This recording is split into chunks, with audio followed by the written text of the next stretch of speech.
मेरा नाम रवि है और मैं एक आईटी प्रोफेशनल हूँ। करीब 1 साल पहले तक मैं पैरानॉर्मल को बिल्कुल नहीं मानता था, लेकिन 2019 में मेरे साथ कुछ ऐसा हुआ जिसने मेरी सोच पूरी तरह से बदल कर रख दी। जनवरी 2019 में मैंने अपनी जॉब छोड़ दी और अपने दो दोस्त मनीष और समीर के साथ खुद का आईटी बिजनेस शुरू किया। शुरुआत में बजट थोड़ा कम होने की वजह से हमें ऑफिस के लिए जगह ढूंढने में काफी परेशानी हो रही थी। काफी ढूंढने के बाद फाइनली हमें एक जगह मिल गई जहां शोर भी कम था और किराया भी। ये जगह सालों से बंद थी, मगर वहां के ओनर ने 3-4 दिन में ही उसे पूरी तरह रेनोवेट करके एक परफेक्ट ऑफिस बना दिया। मनीष और समीर को भी वो जगह काफी पसंद आई। 18 जनवरी 2019 को हमने काम शुरू कर दिया। इनिशियली सब कुछ ठीक ठाक चल रहा था। इंटरनेशनल क्लाइंट्स होने की वजह से हम लोग अक्सर देर रात तक वहां रुकते थे। एक दिन रात में करीब 11 बजे हम तीनों ऑफिस से घर जा रहे थे। रास्ते में मैंने सोचा कि घर पे फोन करके बता देता हूं कि मैं लेट हो जाऊंगा, लेकिन मुझे मेरा फोन नहीं मिल रहा था। मैंने अपनी पॉकेट्स में चेक किया, लेकिन फोन नहीं मिला। मैं कार की सीट के नीचे चेक करने लगा। तभी मनीष ने मेरे नंबर पर फोन मिलाया ताकि मैं अपना फोन ढूंढ सकूं। उसके फोन का स्पीकर ऑन था। मेरे फोन की बेल तो बज रही थी, लेकिन गाड़ी में कोई आवाज नहीं आई। तभी मुझे याद आया कि मैं शायद अपना फोन ऑफिस में ही भूल आया हूं। मैंने मनीष से कॉल डिस्कनेक्ट करने को कहा और सोचा कि अगले दिन ऑफिस जाकर फोन ले लूंगा। मनीष कॉल डिस्कनेक्ट करने ही वाला था कि तभी किसी ने कॉल पिक कर ली। हम तीनों हैरान हो गए क्योंकि ऑफिस के बाहर हमने ताला लगा दिया था और हमारे सिवा उस बिल्डिंग में और कोई काम नहीं करता था। मनीष ने 3 बार हेलो बोला, लेकिन कोई जवाब नहीं आया। समीर ने गाड़ी एक साइड पर रोक दी और कहा कि हो सकता है ये कोई क्रॉस कनेक्शन हो गया हो। मनीष ने कॉल डिस्कनेक्ट कर दी और समीर ने अपने फोन से एक बार फिर मेरा नंबर मिलाया। 2 रिंग बजते ही कॉल दोबारा उठ गई, लेकिन कोई बोल नहीं रहा था। इस बार हमने कॉल को डिस्कनेक्ट नहीं किया और कुछ देर तक सुनते रहे। करीब 18 सेकंड बाद हमें एक अजीब सी आवाज सुनाई दी। ऐसा लगा जैसे कोई सिसकियां लेकर रो रहा हो, और फिर कॉल अचानक डिस्कनेक्ट हो गई। हमने डिसाइड किया कि वापस ऑफिस जाकर देखते हैं कि आखिर वहां कौन है। समीर ने गाड़ी घुमाई और हम लोग वापस ऑफिस की तरफ निकल गए। करीब 20 मिनट में हम ऑफिस बिल्डिंग के नीचे पहुंच गए थे। चारों तरफ काफी अंधेरा था।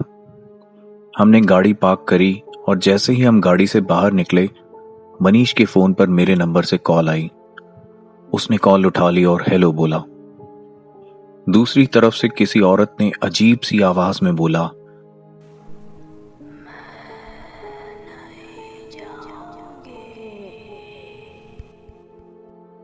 और फिर कॉल डिस्कनेक्ट हो गई। ये सुनकर हम तीनों बहुत डर गए। कुछ देर तक हम नीचे ही खड़े रहे, फिर हिम्मत करके हमने ऑफिस का ताला खोला और अंदर गए। पूरे ऑफिस में खामोशी थी और अंदर कोई नहीं था।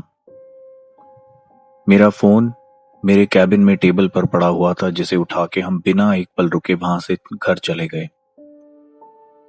रास्ते में मैंने अपना फोन चेक किया तो देखा कि कैमरा गैलरी में एक फोटो थी जो मेरे फोन से खींची गई थी।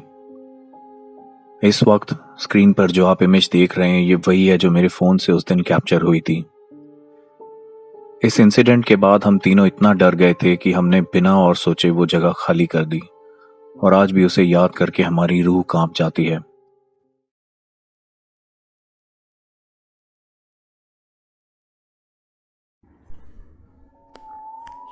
मेरा नाम वरुण है। मैं अपनी मम्मी के साथ पुणे में रहता हूँ।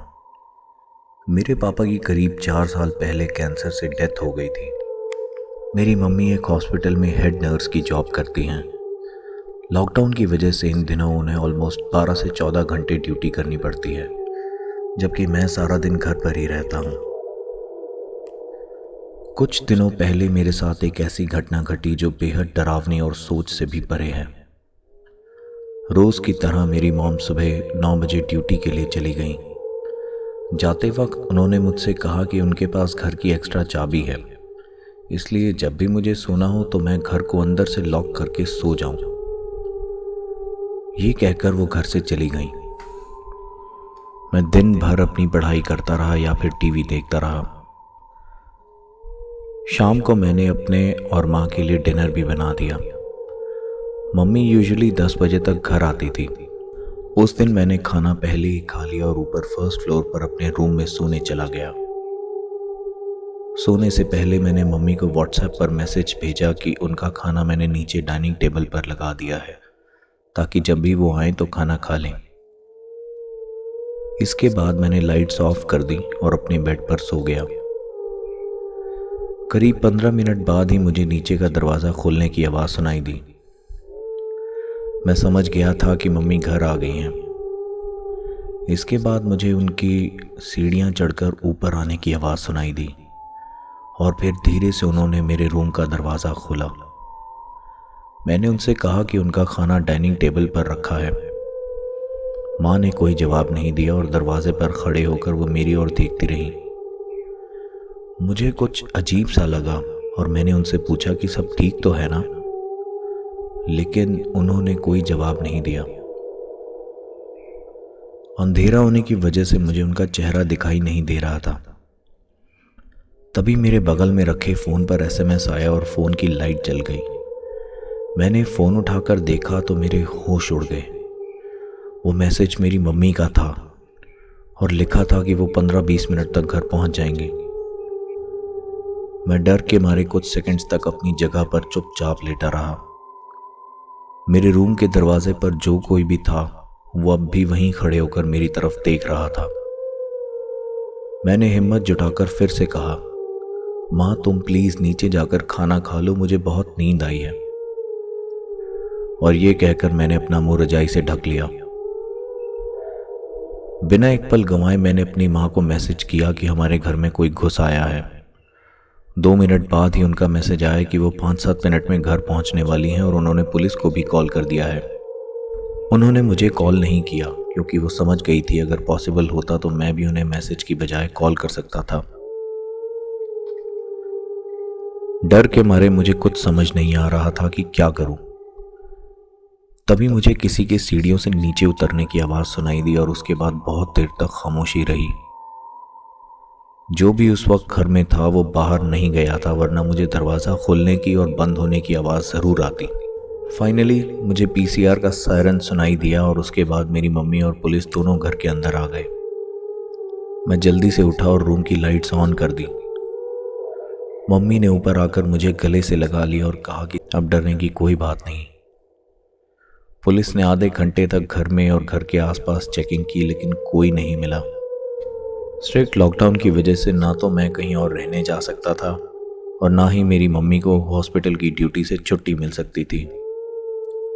मैं अब पूरा दिन लाइट्स ऑन रखता हूँ और मम्मी के आने पर ही अपने रूम में सोने जाता हूँ।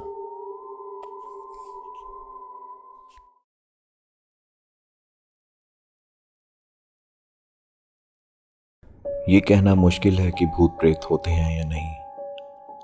बहुत से लोगों का ये दावा है कि सुपरनैचुरल चीज़ें होती हैं, जबकि बाकियों के लिए महज वहम या कल्पना से बढ़कर कुछ भी नहीं। ये बात आज से करीब 12 साल पहले की है। मेरे बचपन का दोस्त विनय, जो कि सिंगापुर में नौकरी करता था, वो कुछ दिनों के लिए अपने घर आया हुआ था। उसका घर उत्तराखंड के अल्मोड़ा डिस्ट्रिक्ट में था और मैं उन दिनों देहरादून में रहता था। एक दिन उसने मुझे फ़ोन करके अपने घर रहने के लिए बुलाया।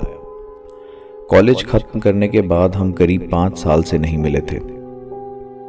देहरादून से अल्मोड़ा का डिस्टेंस 350 किलोमीटर है और गाड़ी से जाने में लगभग 9 से 10 घंटे लग जाते हैं। उन दिनों सेल फोन्स या जीपीएस नहीं होते थे, इसलिए मैंने एक मैप अपने पास रख लिया। मुझे पहाड़ों में अकेले ड्राइव करना बहुत पसंद है। मैं रात को करीब 8 बजे अपनी गाड़ी में बैठकर अल्मोड़ा के लिए निकल गया। देहरादून से नैनीताल तक का सफ़र मैंने कोई 6 घंटे में पूरा किया। इस वक्त रात के 2:30 बज रहे थे और मैं नैनीताल से ऊपर पहाड़ी रास्ते पर था। अचानक सड़क पर कुछ दूर मेरे रास्ते में कुछ दिखाई दिया। पास जाने पर मैंने देखा कि एक आदमी उल्टे मुंह सड़क पर लेटा हुआ था। मैंने गाड़ी धीरे कर ली और अपने आसपास देखा। चारों तरफ घना जंगल, बीच में सड़क और एक तरफ गहरी खाई के सिवा और कुछ दिखाई नहीं दिया। मैंने सड़क के बीचों बीच पड़े उस आदमी को फिर से देखा। उसके शरीर पर कोई चोट के निशान भी नहीं थे। फिर वह ऐसी हालत में वहां आया कैसे? मुझे ये बात कुछ अजीब लगी और मैं उसकी एक तरफ से होते हुए आगे निकल गया। मैं लगातार उसी आदमी के बारे में सोच रहा था। कुछ दूर आगे जाने पर मैंने कार के रियर व्यू मिरर में देखा तो डर के मारे मेरी जान निकल गई। जिस जगह पर वो आदमी पड़ा हुआ था वहां पर अब करीब 20 से 25 लोग सड़क पर खड़े थे और बिल्कुल मेरी तरफ देख रहे थे।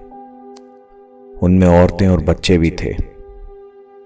मैंने जितनी तेज हो सके गाड़ी भगाई और सुबह 7 बजे तक मैं अपने दोस्त के घर पहुंच गया। अपने साथ हुई बात जब मैंने उसे बताई तो पता चला कि उस रोड पर कुछ महीने पहले एक बस खाई में गिर गई थी जिसमें करीब 23 लोगों की जान गई थी। उसी के बाद से कई और लोग भी मेरी तरह उन लोगों को देखने का दावा कर चुके थे।